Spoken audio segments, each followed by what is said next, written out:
Khandokar Mahmudul Hasan Sahab. May I also invite our esteemed speakers, Professor Amzed Hossein.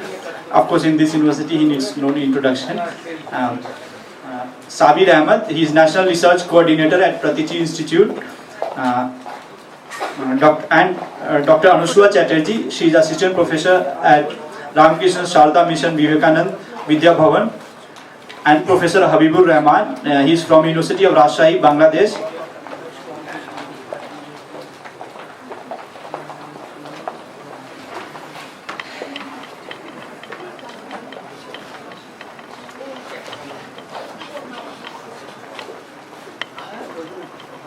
Professor Habibur Rahman.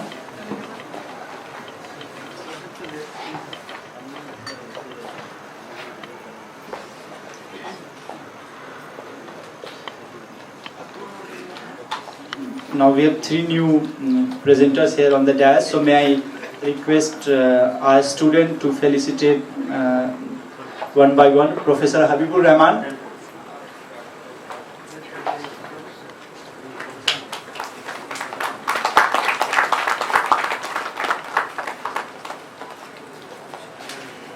Dr. Anuswa Chatterjee.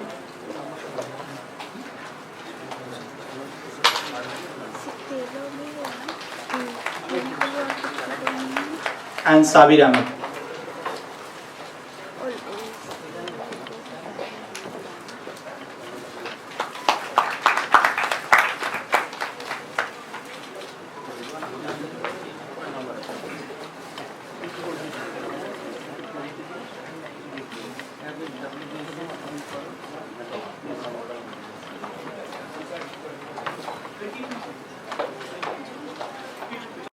Dr. Anuswa Chatterjee, Professor Habibur Rahman কথা বলবেন। আমরা প্রথমে এই বিভিন্ন বিষয়ের যে আলোচনা সেই আলোচনার ভেতরে ঢুকে যেতে চাই, কারণ আমরা সময়ে পিছিয়ে আছি। এখন একটু তাড়াতাড়ি করলে আমরা এটা সময় মতো শেষ করতে পারবো। প্রথমে অনুরোধ করি professor Amjad Hossain, department of English, Aliah university, তিনি Faith and Social Progress, Tracing Modernity in Delawar Hosaen Ahmed Meerza, এই বিষয়ের উপরে 1840 to 1913 এই বিষয়ের উপরে তিনি তার পেপার পড়বেন।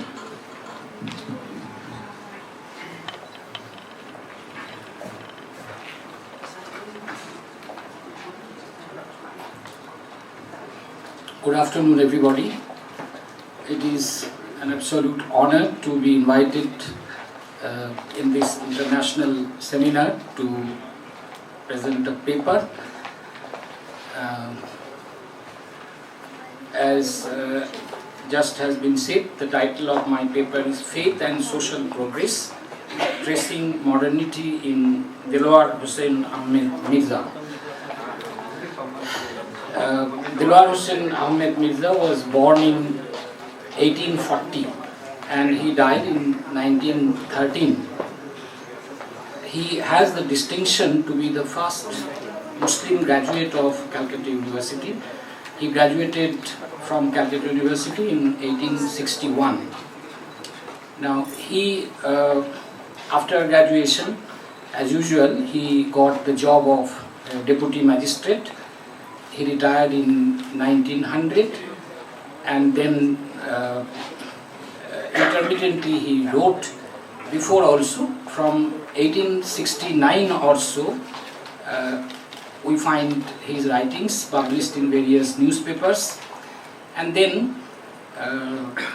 his essays were, three of his essays were published in Urdu, published by Urdu Guide Press, and after that in 1889, 2 volumes of his essays were published by Thacker, Spink and Company. Now, since the time is of consideration, I will hurriedly try to present what I am supposed to do. Almost 150 years ago, starting from 1869, Delawar Hosaen Ahmed Meerza wrote a series of essays to inquire into the general poverty of the Muslims, the decline of the Islamic civilization, and the future course of action to be adopted to improve this condition. This is how he begins his essay entitled The Economical Conditions of Mohammedans. It was written around 1869. He initially speaks about the general poverty of the Muslims. Then he gives examples. In banking and monetary transactions, as a matter of course, the Muslims are nowhere. In all large towns, eminent merchants and wholesale merchants are seldom, if ever, Muslims. If we turn to observe the condition of landed property amongst us, we find that things are not at all better. We know that within the last 100 years, numerous families of the Muslim gentry have lost their landed property. So this was the condition in 1869. And then in another essay, The Future of the Musulmans, he points out the importance of government jobs in the beginning of the essay for attaining affluence as well as social distinction, and then laments the fact that it is a matter of no, I quote, it is a matter of no common regret that Muslims of Bengal are gradually failing off in the number of officers they supply to the government or of practitioners they furnish to the legal profession. Places once famous for the number of vakils and muqtars, of executive and judicial officers, of police and excise men, of court and office amlas they produced have considerably declined and cannot now claim to have given birth but only to a few. So you see what we were listening to, Professor Amitabh Kundu's lecture, banking credit is not accessible to the Muslims, government jobs are very scarce, Muslims are underrepresented there. So all these problems are, as if plaguing the Muslims from the mid-19th century. Now then, in another essay, The Causes of the Decline of Mohammedan Civilization, in which he compares the state of the nations of the Christian world with the nations professing Islam, he says that the nations, Christian nations, are almost every year adding to the general stock of knowledge and rapidly increasing their stock of wealth, while the nations that profess Islamism are probably much more ignorant than during the days of Harun Rashid or Mamun, the two emperors of Baghdad. Then he not only just gives examples of the poverty or the decline of the Islamic civilization, but mainly he traces the reasons of this decline. And then during that analysis, he presents a critique of a number of prevalent Islamic dogmatic beliefs. Now, scattered in his writings are some general points regarding the roots of the stagnation of Islamic civilization. One of these causes, according to Delawar, was the inability of the Muslims to recognize, this is like what I quote, to recognize or maintain the innocence of an error committed in a sincere search after truth, unquote. Elsewhere, he identified it as the lack of liberty or the right to private judgment. Perhaps Delawar here alludes to what is known in Islamic history as the closure of the door of ijtihad, the right of further interpreting the Quran and the Sunnah, or of forming a new opinion by applying analogy among the Sunnite community, as Hitti said. Now, after the Abbasid period, that is from 750 to 1258, a view gradually developed that there was no further need for the right to ijtihad or interpretation of the Sharia by applying qiyas, ijma and other principles of jurisprudence.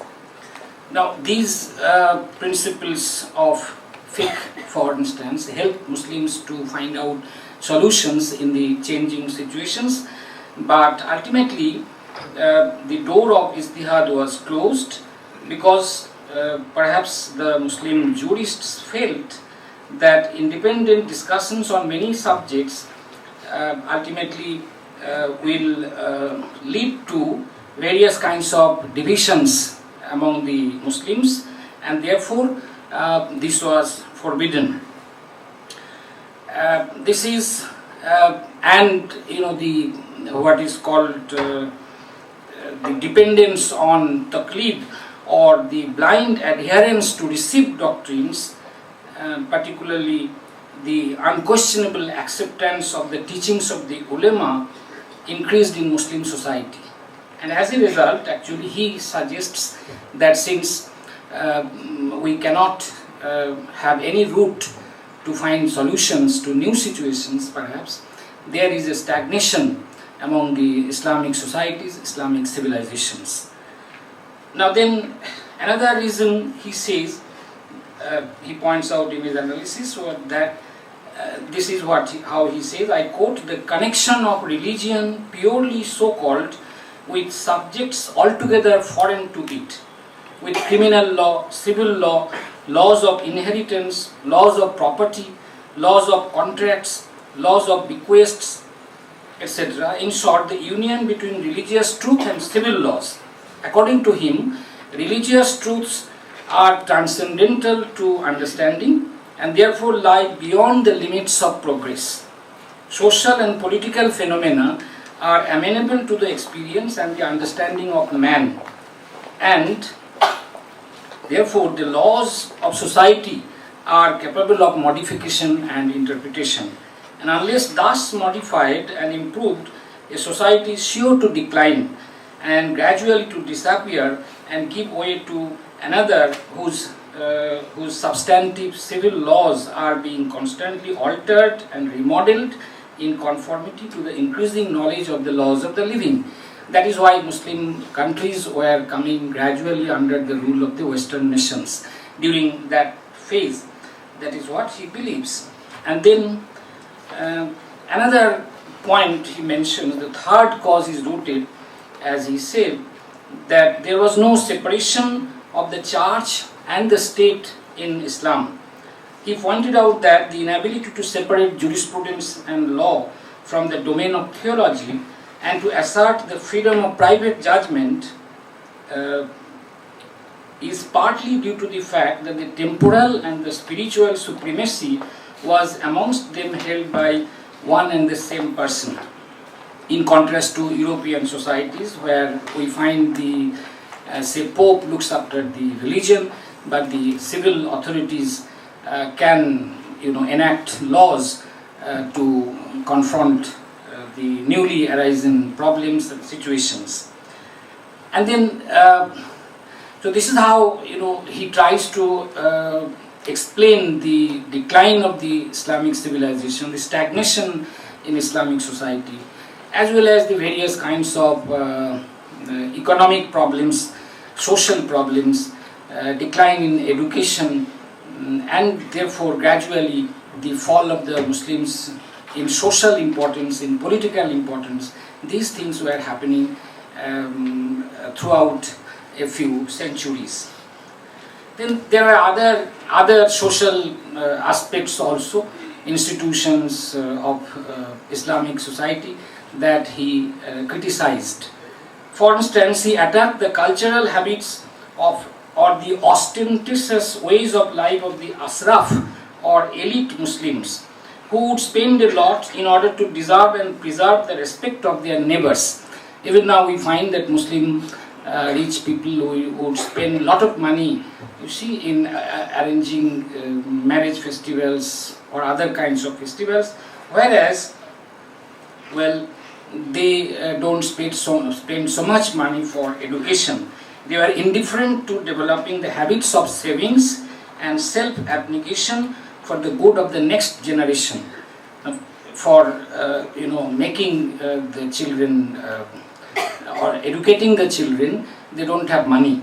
This is what he finds. Muslim upper class people live in this kind of extravagant ways. And then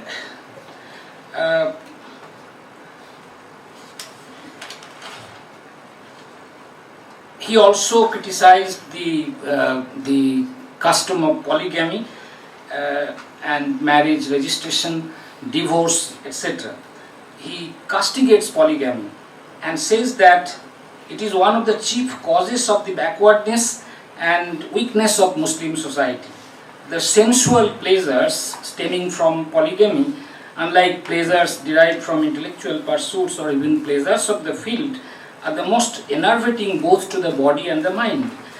There are the evil effects of polygamy as mentioned by Delawar. I quote, "It has the effect of creating discord between the husband and wife and between father and son. It has the effect of lowering the position of the mother in the eyes of their own son. It had the effect of converting the wife into a mere article of comfort to be thrown aside in reality, even though not in appearance, as soon as no longer capable of giving pleasure to her master and lord. The power of divorce rests entirely in the hands of the husband, while the woman, even if starved, beaten, or otherwise ill-treated, has no means allowed to her for escaping from her hard lot except by leaving her husband's home."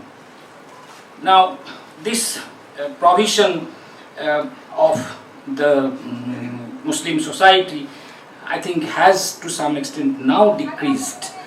But he himself, in those days, looked at or even faced personally these problems. His father had 3 wives. He was a student of Aliah Madrasa. His father was also a teacher of Aliah Madrasa. First, he went to Lucknow to teach Arabic and Persian in La Martinia. After teaching 10 years there, he came back to Kolkata and taught at Calcutta Madrasa. And Delawar Hosaen himself was a student of Calcutta Madrasa. So he personally suffered and watched firsthand these problems, these issues, and so he wrote very powerfully, movingly in his essays.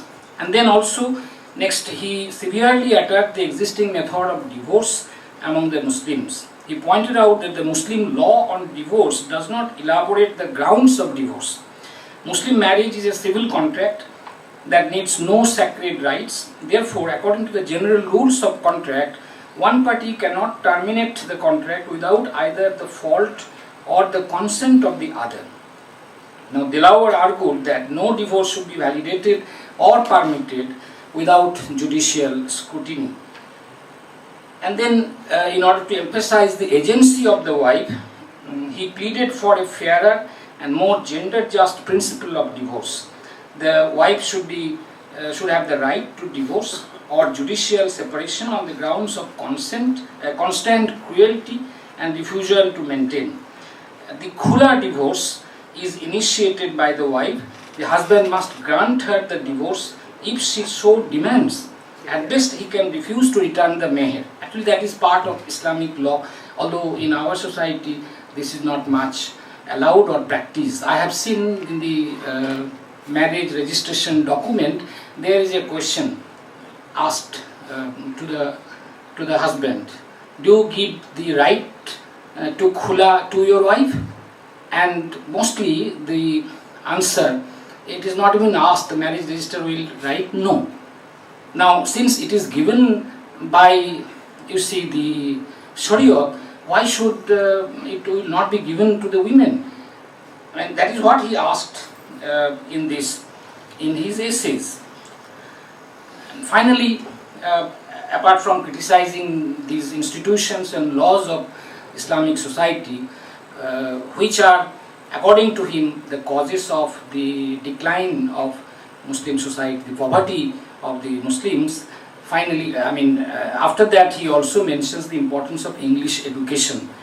he believed that the last chance of regeneration of the Muslims of contemporary India rested on the spread of the knowledge of English, English science, English history among them.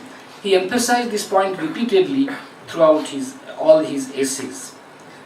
He says that the influence of English education and the diffusion of European modes of thinking is necessary because a knowledge of the history of the English science, civilization and liberty alone can revivify the dormant energies of the Muslims of India.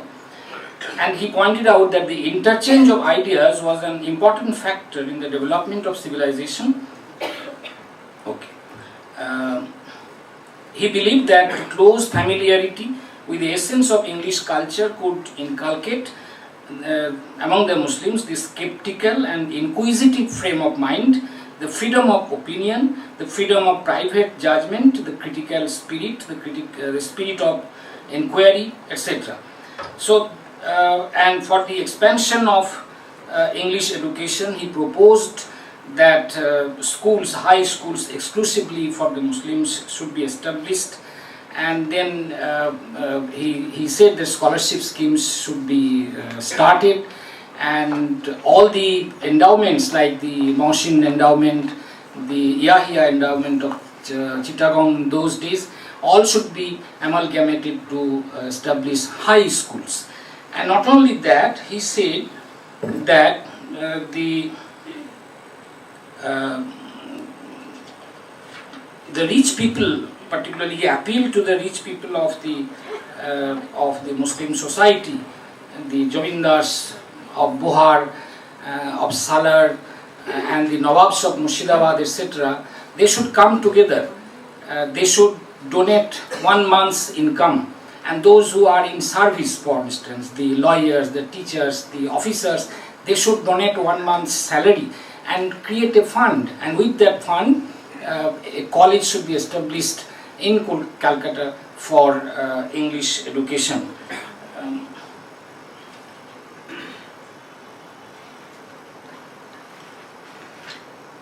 So, yes, in this way, he tried to analyze the decline of the Muslim society in those days, which I think is still very relevant. And then he also puts emphasis on the acquisition of the spirit of self-reliance and self-responsibility. But he opposed the demands of favors. Interestingly, he did not support that there should be any sop given by the government. We should not depend on the government because that will be a kind of humiliation. Why should we ask favor from the government? This will not create self-responsibility among us. And therefore, yes, there are poverty among us, no doubt, but poverty is not a permanent feature. We must try to remove our poverty by hard work, by English education, by self-abnegation, not indulging in luxurious lifestyle, etc. And in this way, I think he thought that Muslims can remove their poverty. Of course, what he said cannot be all agreed upon.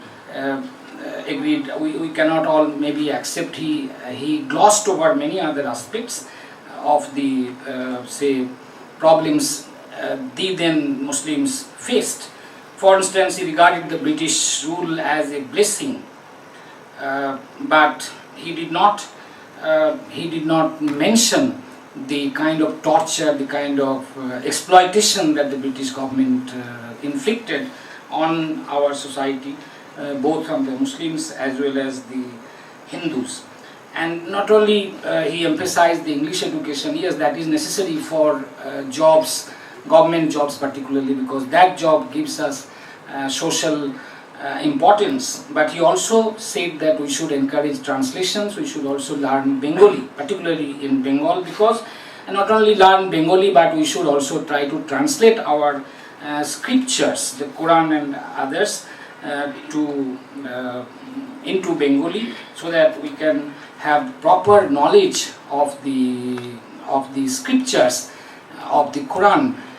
That will give us a true idea of our true religion, and need not depend on ignorant ulemas. Of course, he can be criticized in another way. He again and again mentions that the critical spirit, the spirit of inquiry, etc., can come only from English education, the Western mode of learning, etc. But he forgets that he wrote his essays by using a pen name, Mutajila. Mutajila, he refers to Mutajila sect, just 2-3 minutes, and then you see, so he was aware of those people who tried to independently present their views, and particularly, as you know, Amzed Hossein, in both his argumentative Indian and the identity and violence, talked about the critical spirit of the Asian people. So yes, the Asians had that critical spirit also, that argumentative tradition among them. So for attaining critical spirit, we need not always go to the Western people, to the Christian nations, as he believed. So yes, there are some limitations, no doubt, in his age, but also I think what he wrote in those days, we have to still consider, and if possible, how far we can apply his ideas to solve our economic deprivation, economic problems, as well as improvement of the Islamic society. Thank you very much.